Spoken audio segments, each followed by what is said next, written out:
Okay? And so this is more what it looks like. Now, when you consider the location of where this took place, it is likely that these were thorns of the genus Sisyphospina, the common lote bush. And they have very sharp thorns, and they would bite into the scalp. And the scalp would bleed quite freely. The scalp has a lot of blood vessels. I remember one of my first, when I was in radiology, I did a project at University of Michigan, and we were looking at causes of voodoo death. This is totally a tangent, isn't it? Anyway, but I remember in looking, we wanted to know why people die when they get curses. We were looking for a mechanism. We were thinking that there was something called contraction band myocitolysis. When you are scared to death, what happens is the insular cortex will cause hyperexcitation of the heart. It will cause massive amounts of adrenaline to be released on the cardiac muscle, causing the actin and myosin filaments to come together and to lock. And so you end up dying from that. It's a different type of heart attack than the regular heart attack from a thrombosis, okay, from a regular heart attack. It's not that kind of a heart attack, but you're literally scared to death. So that was one of the theories. And I remember one of the subjects in the study had died because he was in a bank, and during the robbery, one of the robbers had stabbed him in the head, and he bled so much that he died from all the blood. Okay, the scalp bleeds a lot. There's a lot of blood vessels in the scalp. It bleeds very copiously. And so that's what we see on the head of this man. There is a lot of blood there.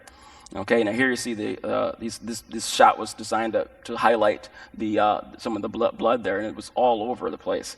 Now, what is interesting about the flow of the blood, and it even changes as it meets an obstruction. It actually changes flow and everything. It flows just like a real bleeding. Why this is important is that there were a lot of people throughout history that were crucified, a lot of people that were beaten with the flagra, a lot of people got nails in their bodies. Only one person in history received a crown of thorns. Nobody else. There's nobody else in all of history that received a crown of thorns. It was a spurious, spur-of-the-moment deal. And that is important because to those who hold the opinion that, it's a shroud, probably it has a dead person in it, but who knows who that is? You're like, wait a minute, hold it. All right, the crown of thorns, really? Okay, I mean, what that says to us, and this is one of those common sense type of deals, but what this tells us is that either this is the real deal, this is Jesus of Nazareth, or this is a forgery. This is definitely a forgery, and the forger really intends us to believe that this is Jesus of Nazareth. The chance that this could be some other very unlucky poor guy who just happened to get scourged and crucified and get the crown, the chance of that is that's very remote. Now, could he have been shot in the head with a BB gun many times? Yeah, whatever. I mean, you could go out there, and aliens could have done it too. Okay, I mean, just from a logical perspective, it strongly suggests that if this is a forgery, our forger really wants you to believe that this is Jesus of Nazareth. Now, also in the Bible, it is described, the terminology used to describe the crown of thorns is a cap of thorns. It actually says that. But, in many translations, it doesn't come out that way. Okay, so again, our forger knew not to make a little circlet of thorns like in the artwork. He didn't do the art thing. He put the whole cap on there. All right? So, pretty smart person. And as I mentioned, the crown of thorns was a spurious action unique to Jesus, mocked for being king. Now, next the Bible describes how the soldiers took turns beating Jesus in the face. They had a game that was called Basilinda. And in Basilinda, the soldiers would blindfold you, then beat you. And then they'd say, guess which one of us did? If you guess right, we'll stop. Okay? Now, they cheated sometimes, I imagine. But anyway, he was also beaten by the temple guards. Before he went in to see the high council, he was beaten in the face as well. So he's undergone a significant amount of beating. And when we take a look at the face of the man in the shroud, we find a swollen, perhaps broken nose. And some people say, wait a minute, a broken nose? That's a broken bone? No, cartilage. Cartilage is displaced. We call that a broken nose. It's not really broken bone, though. But yeah, it does appear to be evidence of a broken nose, swelling over both eyes, and a swollen left cheek. Now, after this beating, he's brought back before Pilate, and he's looking very bad now. I mean, he's gone through this horrific process. He's lost a lot of blood. He's in a tremendous amount of pain, and he's brought back before Pilate, and Pilate is still trying to let him go. And so he says, you know what? He's going to do the passive aggressive thing. So I'm not going to do what you religious leaders tell me. I'm going to let the people decide, because he's thinking, these guys are jealous because Jesus is very popular. And he says, you know what, I'm not going to let you crucify him out of jealousy. I'm going to give the people that love him so much, I'm going to give them the opportunity to save this guy. And so he gave him a choice. I'm going to let one of these people go on Passover, Jesus or Barabbas. Which one do you want? And the crowd yells, crucify Jesus, you release Barabbas. And so Jesus is therefore led off to be crucified. Pilate washed his hands of the thing, says, okay, his blood's on your hands, I'm done. And Jesus is led away for the crucifixion process. And the first part of this crucifixion process is where he is forced to carry a crosspiece up the Via Dolorosa. All right? Now, the Via Dolorosa is not very long, but it's kind of steep. Okay? Do you really want to carry a 100-pound crosspiece on your back up something that's that steep? As you go up right below the hair in the area of the shoulder blades, notice how it's very dark. Okay, what we see is you have blood markings from the metal flagra, but also you have more blood distributed that's outside of the dumbbell markings. It's like that part of the back has been rubbed raw. It becomes a lot more like hamburger. So in addition to the flagra blood, you have other blood that's outside of that distribution. Okay, so that is evidence of where that heavy crosspiece called the patibulum rubbed the shoulder blades raw. Imagine carrying, it's as though it was carried in this fashion up there. Now, after being beaten to that degree, it would be very hard to make it all the way up there. Now, Matthew, Mark, and Luke describe Jesus as carrying his cross up that hill. But John reports that Simon of Cyrene was forced to carry that cross. Jesus didn't make it. And so tradition says he started out, but he fell several times on the way up. And so that's when they made Simon of Cyrene carry the cross instead. Okay, and we look at the knees of the man in the shroud. We do find a laceration and scoriations suggesting that a possible fall there. So next we have the actual crucifixion. Art and movies most often portray the nails of crucifixion as going into the palms, right through, straight through, boom. That's how it's normally portrayed.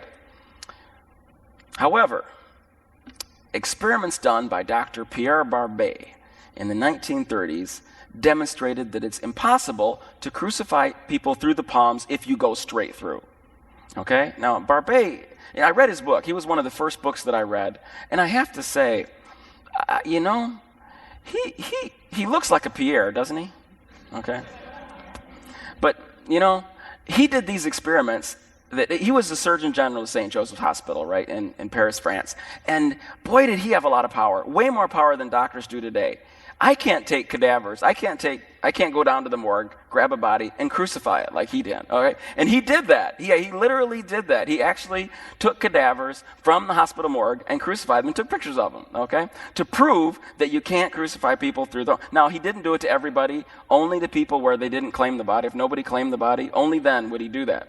And then some of them, after he did that, what he did was he took the arms of, like the war was going on at that time back in the 30s, and so when people got killed, he would sometimes saw off the arms and hang a weight of 88 pounds from the dismembered portion, and they would nail them to the wall, seeing how long before they come off. And that's how he proved that you can't nail people up by going straight through the palm, because there's nothing here to hold it onto the cross. It would fall off every time.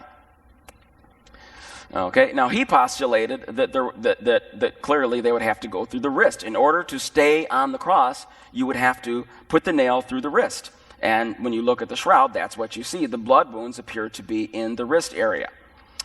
Now, when Barbet drove nails through the wrist, what would happen is it would graze across the median nerve, which is in the center of the hand there, and when it went through the median nerve, it would cause contraction of the thenar muscles, and the thumb would flick inward. And so he looked at the back of the shroud and said, there are no thumbs present, and that proves that the nail went in the wrist. Now, also, he mentioned accurately that when you drive a nail through the wrist and you hit that median nerve, that causes an excruciating amount of pain. Okay? You know where we get the word excruciating from? Crucifixion. That's where it comes from. This was designed to be a horrible torture. The Persians invented crucifixions. The Romans perfected it. All right? They did it. The Romans did more crucifixions than anybody in history. All right, they perfected it, and it was designed to be a horrible, brutal, agonizing torture. And when you have a nail grinding against the median nerve, some people say, well, it's not that bad. Why do you want to make Jesus sound like he suffered so much? Come on, what's the big deal? The big deal? Okay. If you take a look, you ever know what the brain homunculus is? You ever seen the homunculus is a map of the brain showing you how much of the brain is devoted to a particular area of the brain. Okay? If you take a look at your back, for example, it's a teeny. Your back takes up a lot of surface area, but when you take a look at the nerves that are devoted to your back, only a teeny little part of your brain is devoted to it. Okay? So even though your back is a big structure, only a little bit of your brain is devoted to back. Your hands, that's huge. Your tongue, huge. Lips, huge. These are sensitive parts to your body.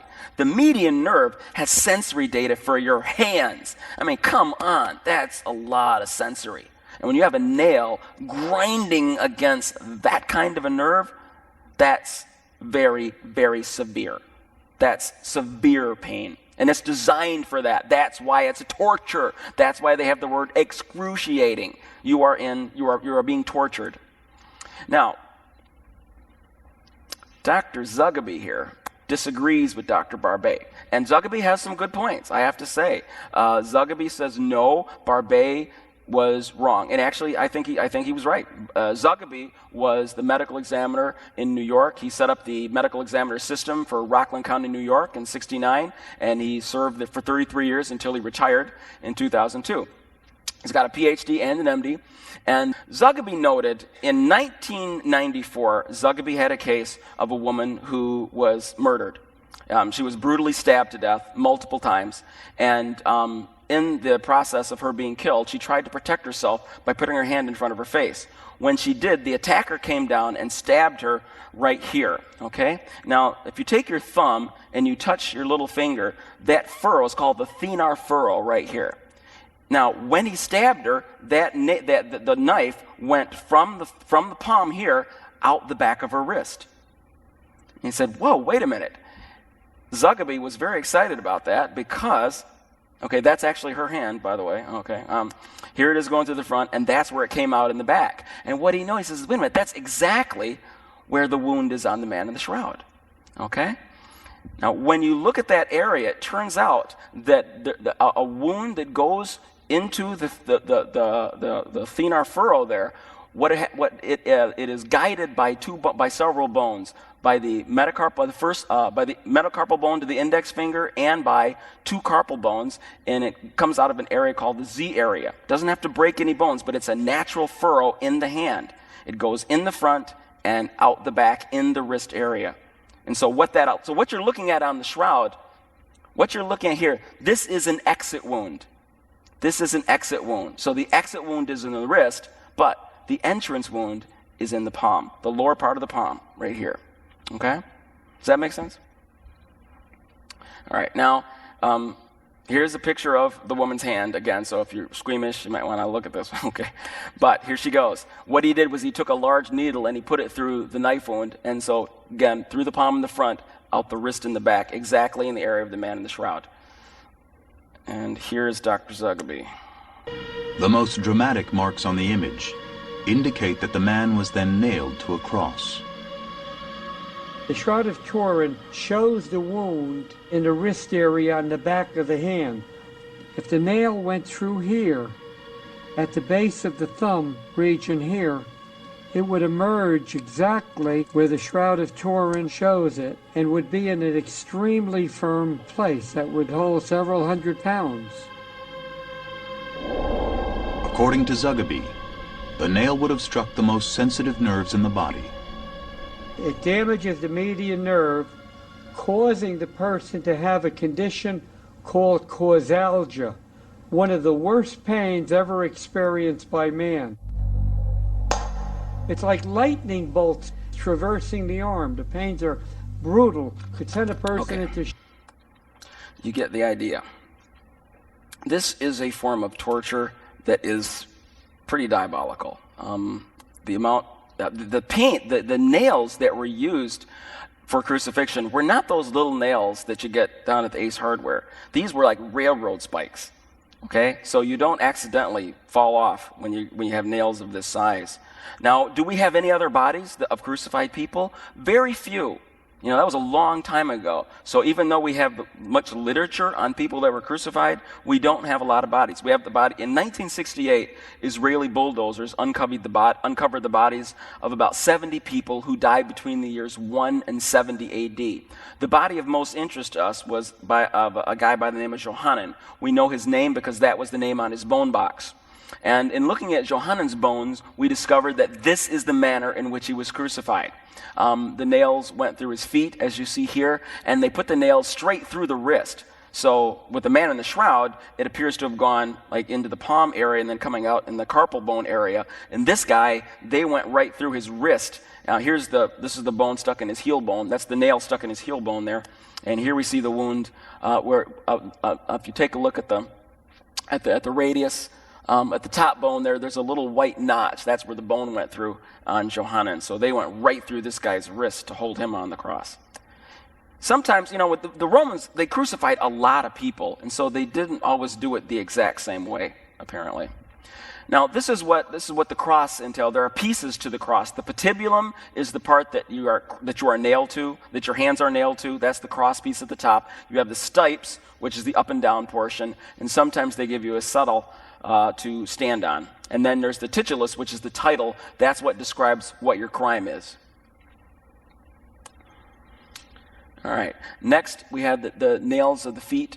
Okay. Apparently, it looks like the one foot was nailed down lightly to the cross, then the other foot was placed over it, and a large nail was driven clean through both.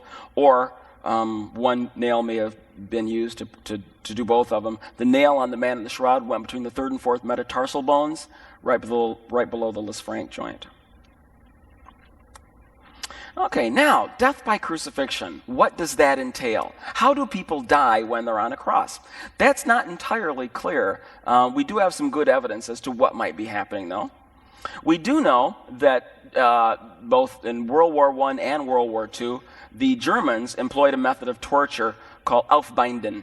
And in Aufbinden, what they did was they would take people and they would hang them up, as you see here, with their feet just dangling off the ground. And in this process, people would die of suffocation very slowly. What happens is as you go above the head, every time you go above the heart, the perfusion pressure drops. And if you stay up there for a long time, pretty soon you don't have enough perfusion pressure to get enough blood and oxygen to the distal parts of your hand. And so if you don't have enough blood, oxygen, glucose and oxygen, then your calcium bumps fail and you end up with tetanus. And so tetanus starts in the hands, then it goes into the forearms, then the biceps, then the chest and respiratory muscles. So what would happen, these individuals that have the ability to breathe in, but they couldn't breathe out. And so as a result, they would die of suffocation. But it was very painful, but that's what they did. Okay? And in crucifixion, the idea is that in hanging in that crucified position, something very similar would happen. And so the person on the cross would be constantly pushing up and down and up and down and up and down, and they would push up to get a breath, because when they would sag down, they would get this asphyxia, this paralysis of the respiratory muscles, so they had to push up on the nails in their feet in order to get a breath. And we take a look at the blood flowing from the man's wrist. It does appear to flow at two different angles at 55 and 65 degrees, which may have corresponded to the two positions that he took on the cross. But, you know, that may or may not be what happened. Zugby did some experiments to see if that was true. And he literally got people to volunteer to see how long they could stay on the cross. And he got people to volunteer for 5 to 45 minutes. And then he said, "Are you having trouble breathing?" And they said no. And some people lasted as long as 45 minutes. But they all came down because of cramping in their arms and shoulders. And I have a problem with this, and I'm going, wait a minute. They didn't crucify people for 45 minutes. So that really doesn't, you know, because he was trying to say that's not how it works. I kind of disagree with him, because 45 minutes is not really long enough to say definitively that doesn't work. And we know that people did die that way. Okay, when we take a look at the body of Johanan, not only do we have the nail wounds in the wrist area and not in the area of the palms, but we have a person with nails in the feet. Now, the nails in his feet were in the calcaneus. Literally, it went through the side of his heel bone, as you can see in this slide. Now, Johannan's legs were broken, and they found his leg bones in pieces. And the question is, why would they break the legs of somebody who's on the cross? Why do crucifixion victims get broken legs? Several reasons. One is if death by crucifixion is related to death by asphyxiation, and there is some evidence that asphyxiation is involved in the death process, then when your legs are broken, you're no longer able to push up on the nails in your feet, and you then stay down and die of suffocation. Additionally, when they break the legs, when you break bones that big, like the femur, you're going to release marrow. You're going to get what we call a fat embolism. Chunks of that marrow come out, they get into the blood, and they travel to the heart, and you end up dying from that. Okay, it's called a fat embolism. Now, the other reason why you might want to break the legs is if you're trying to speed the process up, and you want to make sure that your patient is dead, not your patient, your victim is dead. If you want to make sure that they're dead, then you break the legs. So even if they come down off the cross, they're not getting very far. If you break their legs traumatically like that, they're not going to crawl away, and the animals will probably get them. So there are a number of reasons why when you're ready for the crucifixion to be over, you go ahead and break the legs. But when you take a look at the body of Jesus, we find that that is not what happened. This is John chapter 19, verses 31. It says here, "Now it was the day of preparation, and the next day was to be a special Sabbath. Because the Jews did not want the bodies left on the crosses during the Sabbath, they asked Pilate to have the legs broken and the bodies taken down.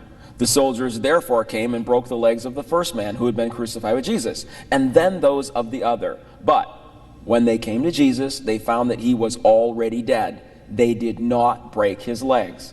Instead, one of the soldiers pierced Jesus' side with the spear, bringing a sudden flow of blood and water." Then we take a look at the body of the man in the shroud. We find no evidence of broken bones. Specifically, there are no broken legs here. But we do find a neat elliptical wound in his side that would fit a spear rather nicely. Now, not just any spear, but I'll get to that. Here we see the ultraviolet fluorescence picture of the shroud next to the side wound, as well as a black and white photo of the spear wound. And what we notice here is that the wound itself is kind of like shaped like a club franc at the top there, and then from that wound you see flowing the blood and then the water. Now, you don't really see any water in the black and white photo. If you look at the UV fluorescence shot, look at the material that is glowing white. The glowing white material, you can only see that under UV fluorescence. That is serum, and it is very rich in serum albumin. Okay, and that's why you see this heavy UV fluorescence.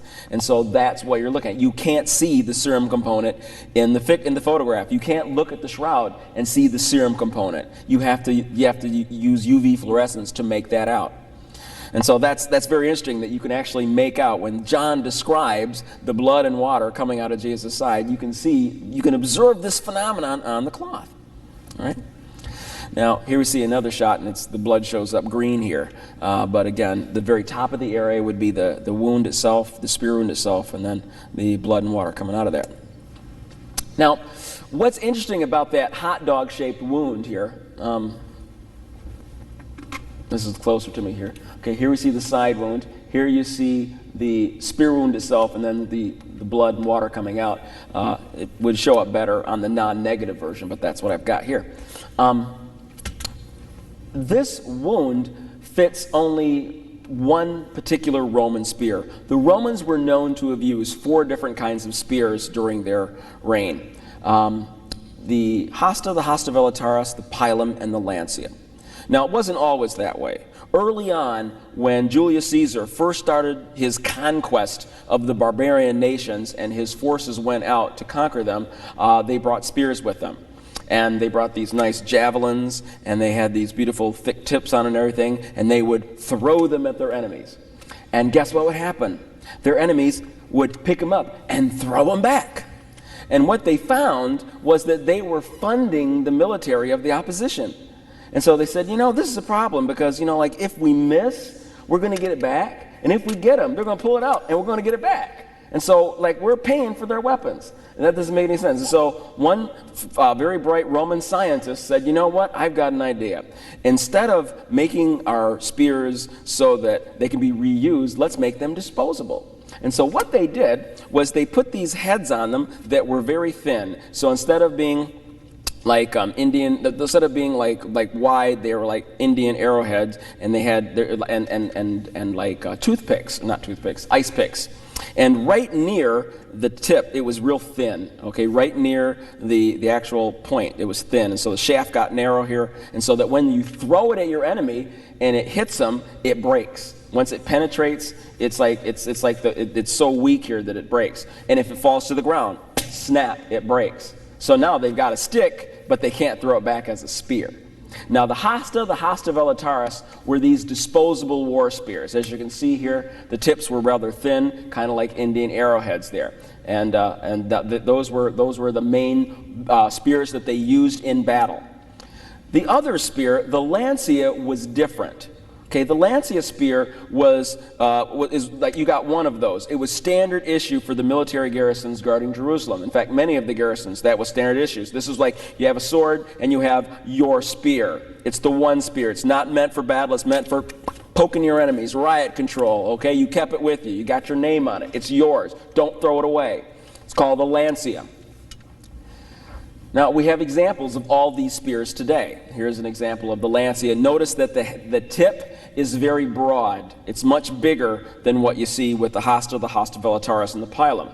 Now, we have examples of the lancia spear today. We can measure the dimensions of that wound, of that spear tip, and we know what dimensions it makes when it penetrates. We can measure that. And it just so happens that the spear wound on the man in the shroud corresponds to the width of a wound made by a lancia type spear. But I go further, say, well, that's nice.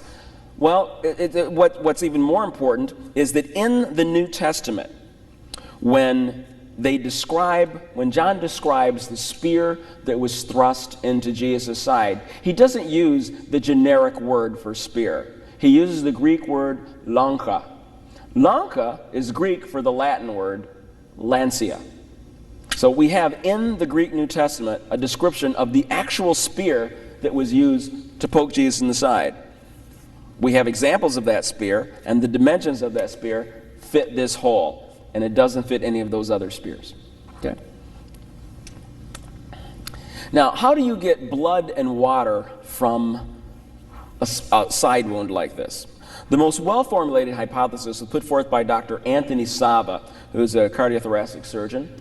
Sava noted from his own surgical experiences, as well as from a questionnaire he took among other thoracic surgeons, that whenever you get severe violence to the rib cage without any open wound, there often results in accumulation of bloody fluid in the pleural cavity. In other words, if you get beat up on your chest really hard, like hit by a car or something like that, and what happens is that energy is transmitted into your pleural sac. Okay, there's a sac that is like right, if you go from your lungs out, you got that pleural sac, and there's fluid between the lungs and the chest wall, and that's that pleural. Anyway, that energy is transmitted into the pleural sac, and you rupture those capillaries in there, and you end up with this bloody fluid that accumulates in the pleural sac. Okay, it fills up with this bloody material. And it blub, blub, blub, and it fills up, and your lung, it's getting hard to breathe because your lung's swimming in this bloody fluid. Okay? Now, the man in the shroud, remember, was beaten in the chest quite aggressively with the flagrum. Would that be enough? You bet. That would definitely be enough trauma to cause this accumulation of bloody fluid in the pleural cavity. So then, when you get this accumulation of fluid, because it's not being circulated, eventually it separates into a heavy dark cellular layer because of gravity and a lighter serous fluid above. Okay, let's take a look at this next slide. Here we go. Okay, so there you see the lung collapsing under the water, under this bloody fluid, and then you see it separating out. So you see the lighter serous fluid above and the bloody layer below. So that when you stick a spear into that side, what happens is the heavy dark cellular material glubs down to the level of the wound, and then what follows is the lighter serous fluid. So first blood, the heavy dark stuff, and then later the water that John describes. Okay? Now, we take a look at the back of the man in the shroud. We notice that there is post-mortem pooling of the blood. It's like when they took him off the cross and laid him on this cloth, then what happens is the blood comes out of that spear wound and gathers in the small of his back, as you can see here. Now, when you take a look at the blood has been analyzed extensively, and it is human blood, AB, type AB, and also very high in bilirubin. And bilirubin is consistent with severe concussive beating. Whenever you have lots of beating, like we see in the man in the shroud, you're going to see a lot of hemolysis, and that's what we see evidence of that in this man, in the blood of this man on the shroud. So think about it. If this is a forgery, think about what our forger would have needed to have known. You almost have to come to the idea that he really killed somebody. Because if this thing was created in the medieval period, people weren't crucifying people in the 12th century. That had gone a long time ago. So this person murdered something. It appears that he actually murdered somebody to do this. Or he just really did his homework, okay, and made sure that he got everything just as it needed to be. He needed to know that in a real scourge victim, that the blood would be high in bilirubin, and so he used blood that would meet that criteria to understand that when you lay the body on the cloth, that there would be blood coming out of that spear wound that would gather in the small of the back, so you'd see that post-mortem blood pooling. He'd have to know the approximate dimensions of the lancea-type spear, okay, so that it's consistent with the Bible's description of the Lanka spear, that he'd know that the nails in the crucifixion, the exit wound, would come out of the wrist and not the center of the palms. In order for the person to stay on the cross, he would have to know about the up-down goniometry of the blood flows coming out of the wrist, corresponding to the two positions the individual would assume on the cross. That the crown of thorns did not refer to a circlet, but to a cap of thorns, and the dimensions of the dumbbell markings consistent with the flagrum taxillatum. These are all things that our forger would need to take into consideration. And if this is a forgery, that is indeed what our forger has done. Okay? So that's, as far as the anatomic correlates, they're pretty interesting. It's difficult to imagine somebody doing this with a model. Physicians who have examined the man in the shroud, these images, have pretty much been universally convinced that this cloth did at one time contain a body, and that body suffered death by crucifixion. Okay? Thank you.